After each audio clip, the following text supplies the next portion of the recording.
Well, good morning, all. So nice to see you here on this wintry day.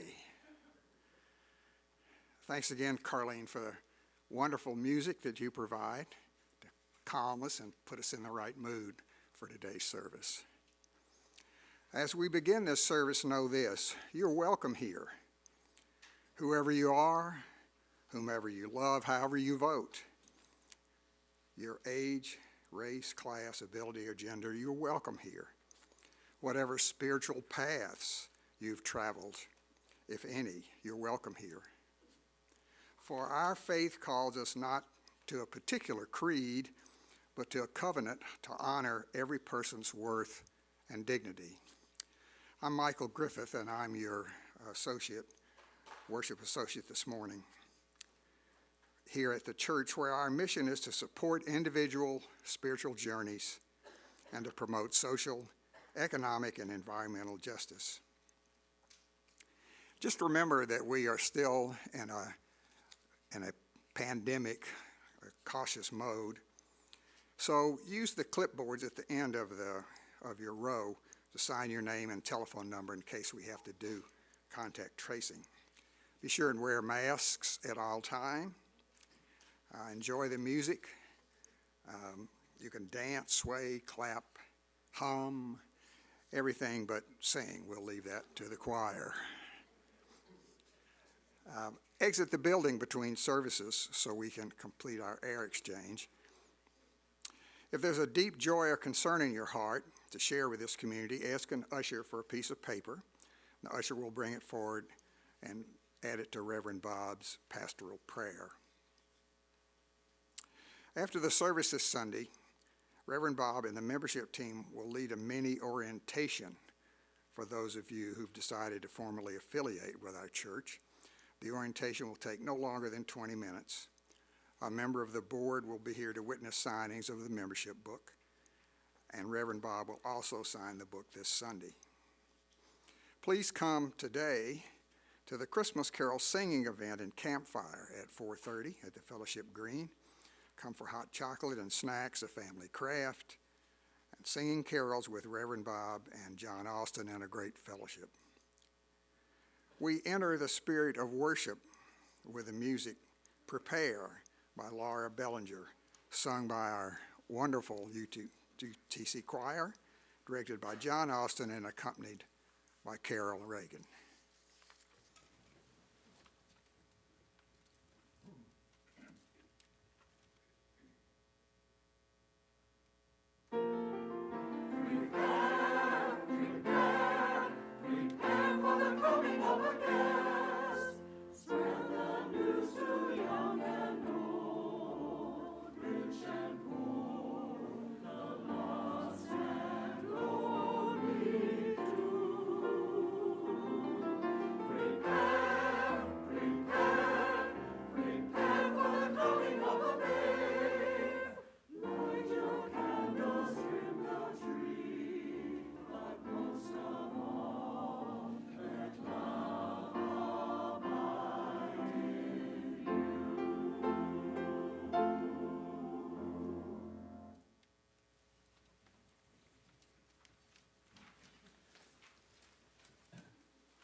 Don't they sound great?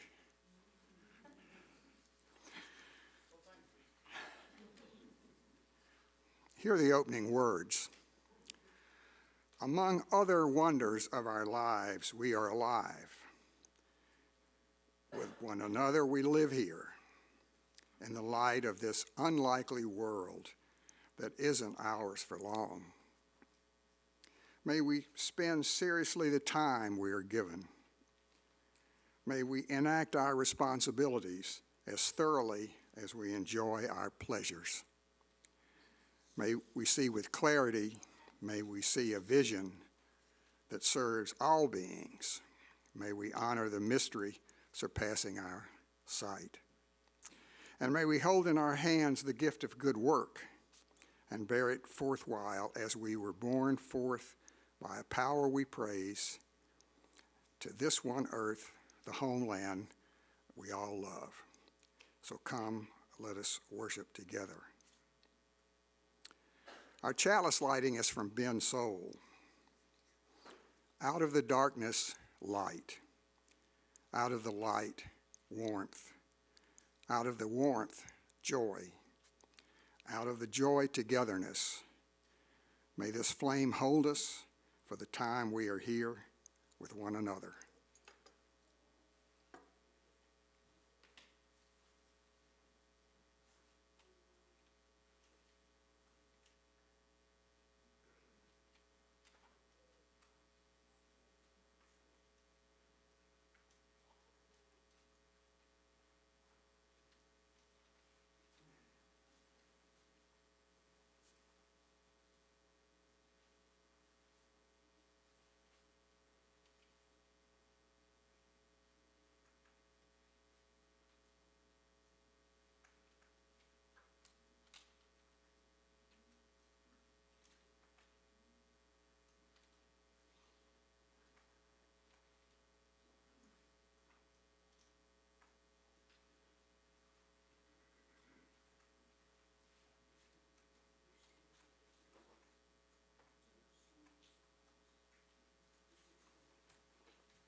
We lit the Advent candles last week, hope and love, and today we light the third candle, the candle for joy.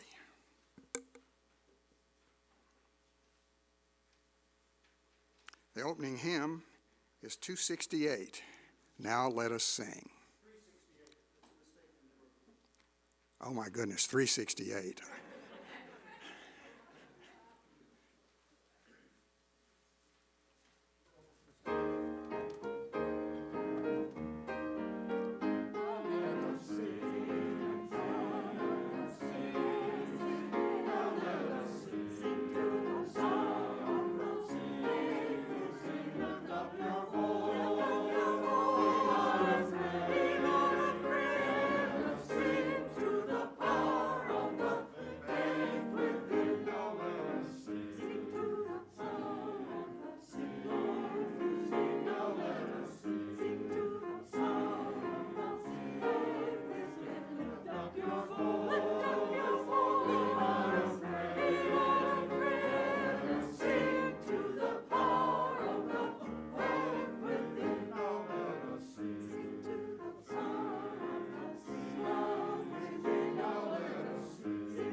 Now we'll have some wisdom for all ages.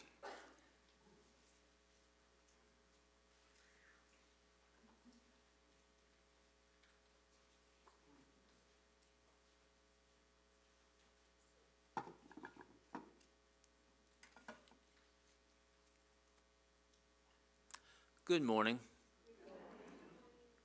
Well, today we're going to be learning a bit about opening ourselves to joy, which is the theme for December, and about generosity. And I was going to have the kids come up to help us with the idea of generosity and what it does for us.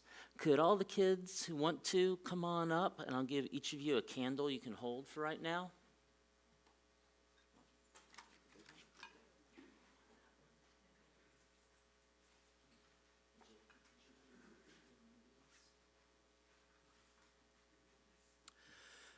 So with generosity, we want to give things to each other. And sometimes we think, I don't really want to give up what I have. So for the kids, do any of y'all maybe want to give up a piece of special Christmas candy or a cookie to pass it to a buddy or a friend? You would? All right. Or do you want to give one of the toys you might get for Christmas to somebody? Maybe? That's a little bit harder because sometimes it's really hard to feel generous and to give. But the neat thing about giving what truly matters, giving love, giving joy, giving kindness, is that when we pass it, we don't get any less for ourselves. We give something and it goes on. And the more love and kindness we give, the more we have to share. And who we give it to, they then might have more love and kindness they can pass. And so we're going to show this by a real simple thing of passing the light of a candle. Now we'll need to be real careful with these though, so when we light our candles briefly, we'll just hold them straight up and down. So Jack, would you come over first and we'll get the light on our children's chalice there?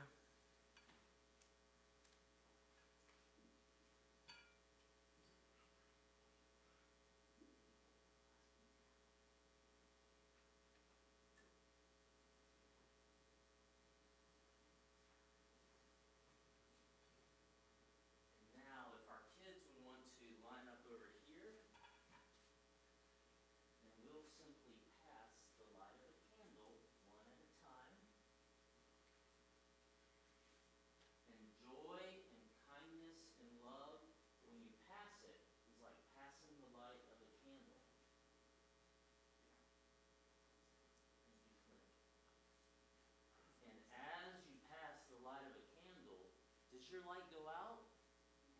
No. It just goes and goes. No.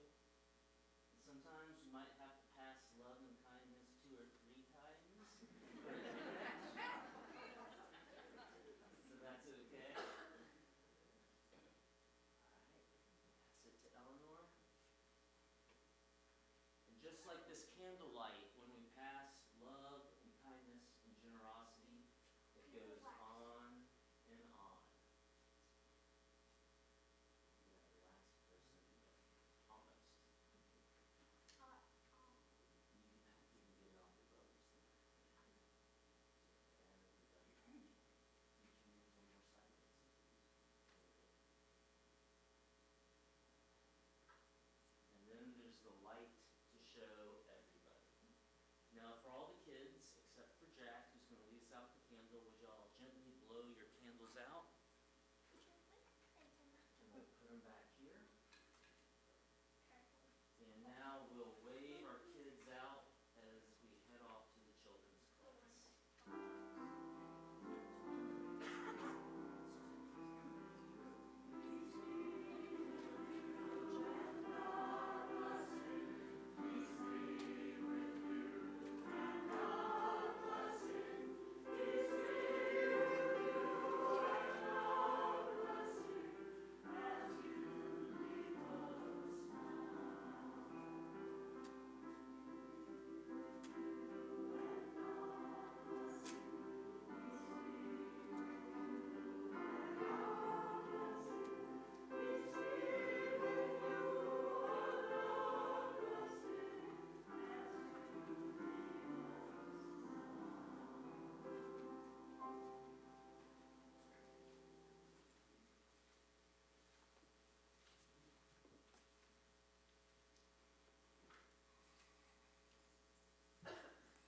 Now we come to the time in the service where we talk about the cycle of life.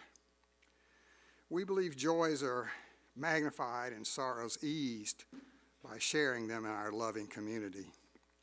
We now pause to honor those milestones in the lives, though that we are hearing our thoughts. If there's something in your heart to share at this time, please write it down and the usher will bring it to Reverend Bob. And we'll add that to the pastoral prayer. We once again light a candle for those workers on the front line during this pandemic. Teachers, sanitation workers, delivery workers, healthcare providers, taxi drivers, food service, those people who often have risked their lives to keep us safe and to lead us out of this perilous time. We also light a candle for the victims and families of the string of tornadoes that occurred just recently in many of our states. We light a candle for those who have put special thoughts in the online chat. And then we light a final candle for all the joys, sorrows, and milestones that remain unspoken at this time. So let us pause for a minute for some beautiful music and this moment to reflect on the joys and sorrows we've just heard and those that we carry in our hearts.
I invite you to remain in this prayerful spirit for a moment longer as we enter to this time of pastoral prayer. Spirit of love and life, we who are gathered here come with a mix of all that our candles have represented, some of the praise and the worry about the ongoing COVID-19 situation across this world. May we be emboldened to reach out to one another for our best health practices. May we also take spirit that in the midst of the cold of winter, the stories of the season are one of hope arising even as the days become darker. Our hearts go out to those in various states where the tornadoes have left rubble, ripped up people's homes, workplaces. And our hearts go out with love to those who are grieving the loss of those still being found. May we remember as well locally that there are those who are still reeling from the floods that had occurred at the end of summer here. That we have folks here whose lives are upended, uprooted, and destroyed by many human, natural, economic, or other circumstances. Let us not recall just what's in the news, but what we see in the faces of those around us, past the masks, deep into the eyes. We celebrate with those whose recovery is going well, whose treatments are putting them on the mend. We celebrate the good moments, the joys of our lives.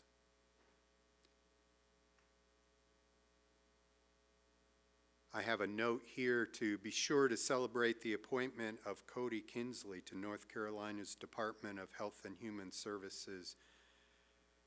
We rejoice with all those who may have been part of our family moving on into new ventures, and I'm being told that when Cody was a college student, UUTC was Cody's church.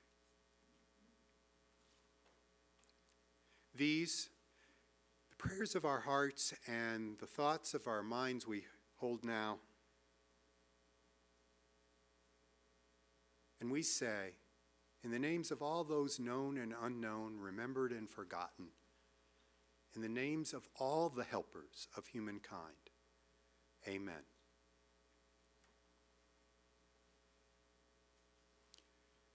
This is a season of giving. A great many of us are digging deep into our pockets, running that plastic, tapping our phones, hitting add to cart online, and finding the ways in which we will make our season merrier by buying, by giving. Let's remember that some of the best things we can give to one another is the ability to be trusted and to give trust, to help each other with our talents and to lend our talents, to give our time for sitting in front of the TV or our computer screens and looking at all the awful things in life are not enough. We have people around us who want our time. Whether we feel as if we live isolated and alone or not, there are people just out there. Like the old Monopoly used to say, reach out and touch someone on the phone commercials.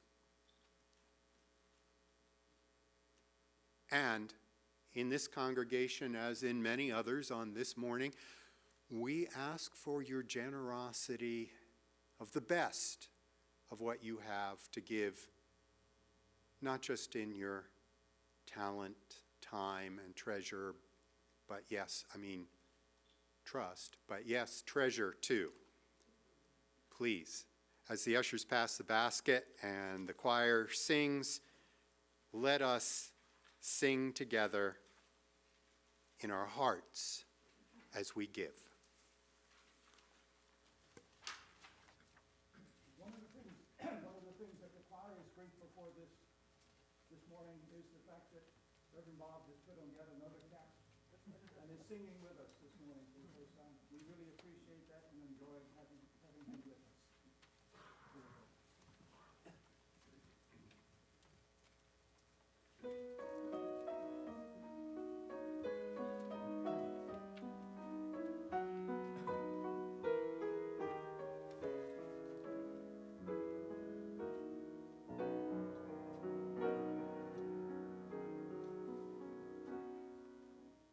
I wish you scarlet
What is given in love is received with great joy. And we say, thank you.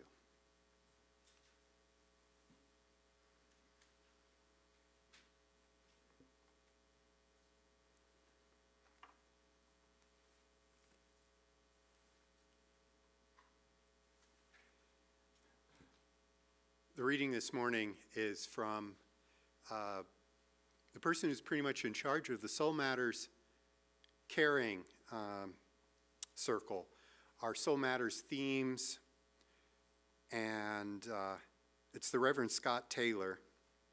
Scott's a UU minister living up in upstate New York, and he is at this point sharing his ministry by putting together the packets and readings. This one is from him. Joy doesn't simply arise as it flies, it flings. No, it is flung.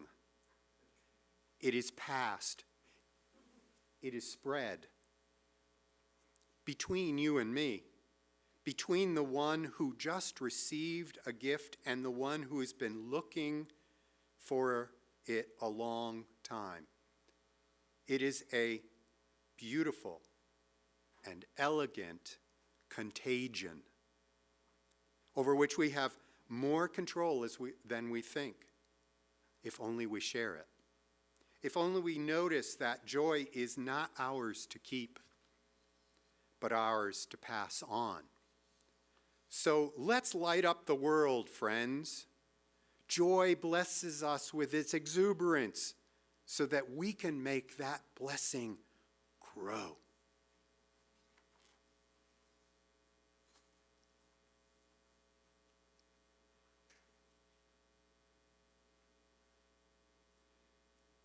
My sermon title comes from that opening hymn that we have, the words in that verse.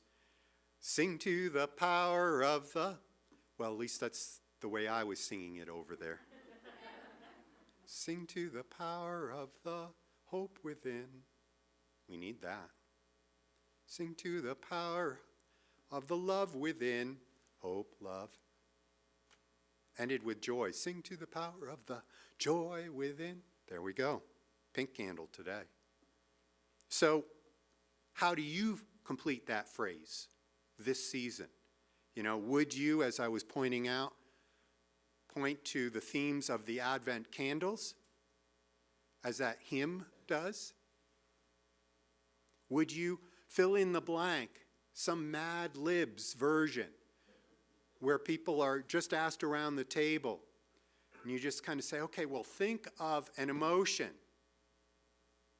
Sing to the power of grief within.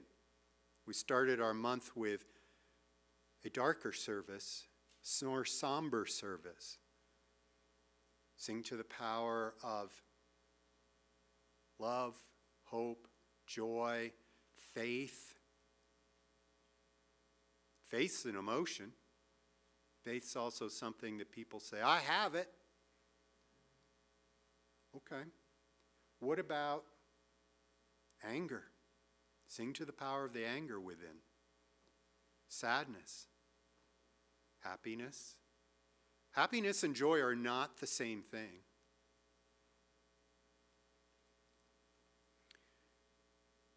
Depending on the age of your kids, or when you were a kid, or whether you just happen to have spent a whole lot of time watching and flipping between TV channels, the old cartoon song, Happy, Happy, Joy, Joy. Happy, happy, joy, joy, happy, happy, joy, joy, happy, happy, joy, joy, happy, happy, joy, joy. If you don't know which cartoon that's from, that's just perfectly fine. Your minister is quite adept at finding many cultural touchstones which have no validity in the lives of the congregants he's preaching to. But maybe culturally you think about it more as the Dry Pfennig song, the Threepenny Opera, where everybody dies and then jumps up in the end. That's kind of what that is about. Or maybe you jump into the Psalms, as we're learning in our poetry and meditation class. You're jumping into the Psalms and everything is awful. And then suddenly out of nowhere there is some switch that changes to praise. Praise for the holy that has somehow changed that switch within. Now, I don't remember the announcements from a moment ago. I'm sure you don't either. But at 4:30 today, we will have the joy of caroling. We will be singing the songs of the season. Some of you have known these songs and their original words, whether we change them as you use or not. You've known these since you were a child, and probably when you were a child, being one of the most bouncy, joyful moments to get into learning these songs. The person who taught you probably did not say, "Joy to the world, the Lord has come." Now, maybe you sang it that slow, but I don't think you sang it with that feeling. I want you before you go and hide from COVID again. I want you to come outdoors. Outdoors where the mix of fresh air is going to make you so safe. Your minister wants to say so completely safe. Nothing will ever harm you. But, well, I can't make promises like that and stand up here. But I can say this. You get the chance to be joyful. You get the chance to sing along. You get the chance to roast marshmallows and make s'mores. It rained. It's not the dry conditions we were in before. You get the chance for one moment to take the time and reconnect with moments of joy, even if you're not finding them at this very moment.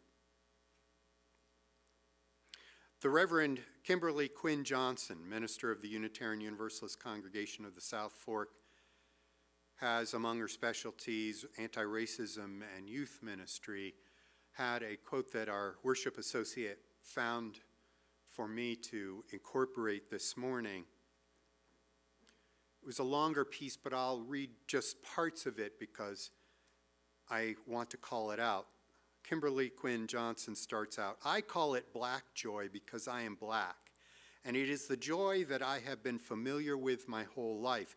It is the joy I've learned from black people. It is the joy created through our collective healing, our laying down of burdens to be picked up and shared by our people, our community. This is not the joy in spite of suffering, a mask to put on to hide pain, or an armor put on to push through pain. This is an embrace holding and soothing us in suffering."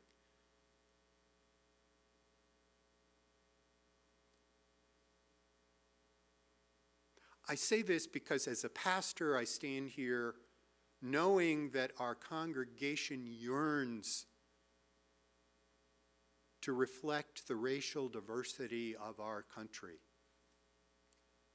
I say this because it's helpful to have a perspective from my colleagues of color to help inform me as a minister in how I preach about this. Joy comes through. It comes through regardless of race or class, our economic condition, whether we are here with papers that say we should be or not. This season and that whole walk of Mary and Joseph to try to find room at the inn, that story does not end without joy.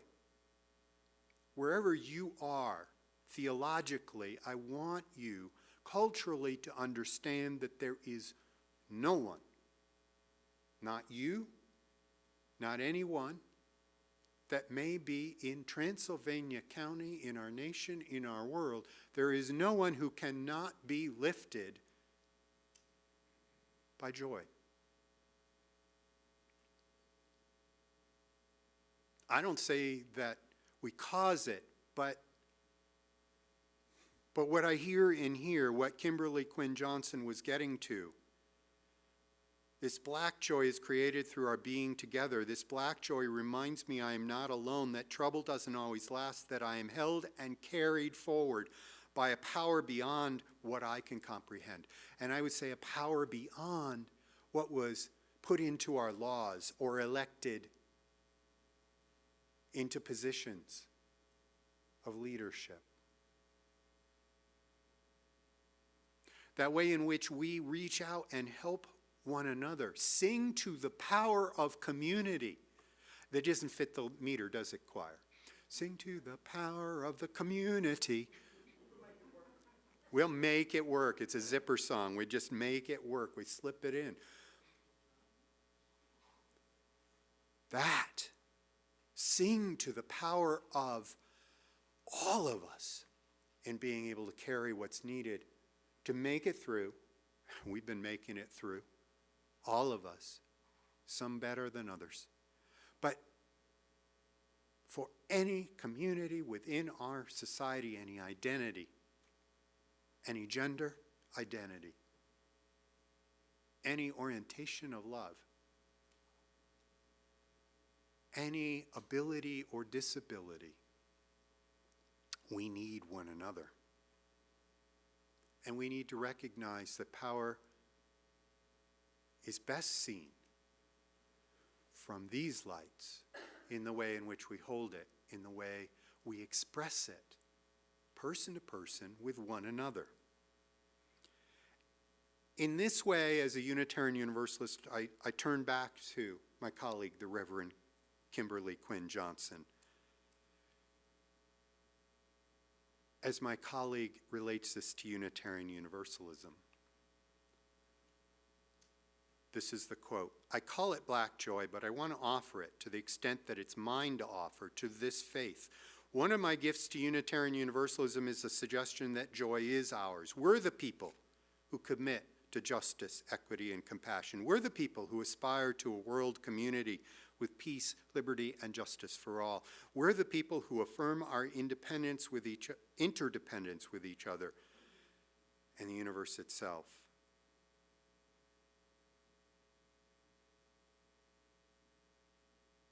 Claiming the possibility of Unitarian Universalism and Unitarian Universalist joy requires making a space for the surprise. Claiming the possibility of Unitarian Universalist joy requires slowing down to hear the talk of a drum, pausing to move to the rhythms.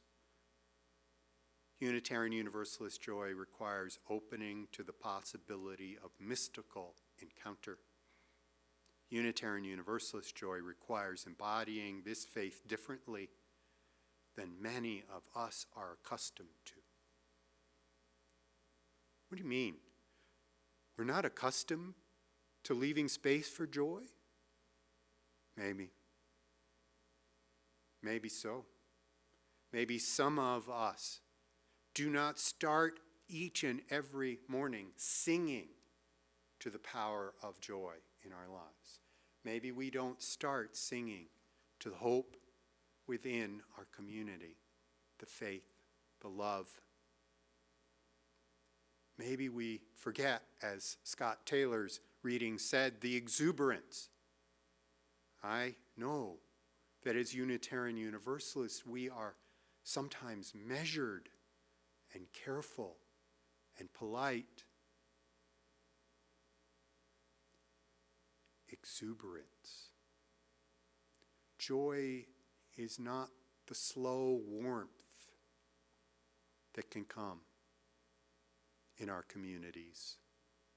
Joy is something that cannot be held back if we open our hearts to it. I don't know. I don't know how many people will show up for caroling this evening. Right over here, fire circle. Hint, hint, 4:30. Did I say 4:30? Maybe Some of you are scattered to the winds, but our community, we know, is still here. When it comes to Christmas Eve, maybe you're going back to the place of where you were born for the census to be taken in your family sit-downs. Maybe there will be fewer in the room on the 24th. But we will have our community. And we will put our burdens before the community, and we will open up to allow the exuberance of the messages of this season and of what we have as a faith and what we have together, because we can do it. We can. Our closing hymn is number 236, O Thou Joyful Day. And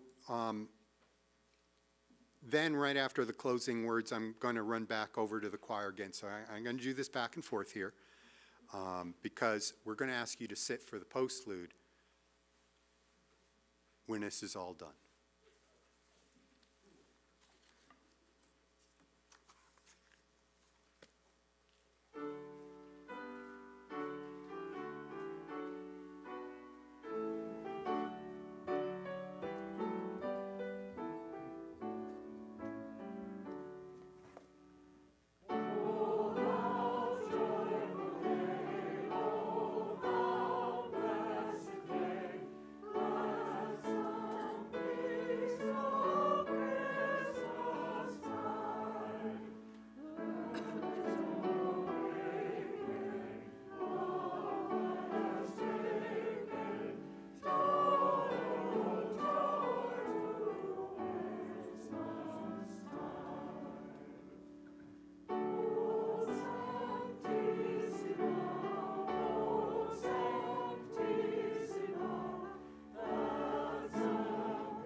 Closing words are from the Reverend Maureen Caloran. As we listen to the blessings of the music, may we know this ending as more than a time of goodbye. May the warmth of this community and the memory of our chalice flame sustain our hearts and encourage our minds as we engage the blessings of life's challenges and joys. The service has ended. Your service has begun. Go in peace, go in joy, go in love.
Thanks for doing this.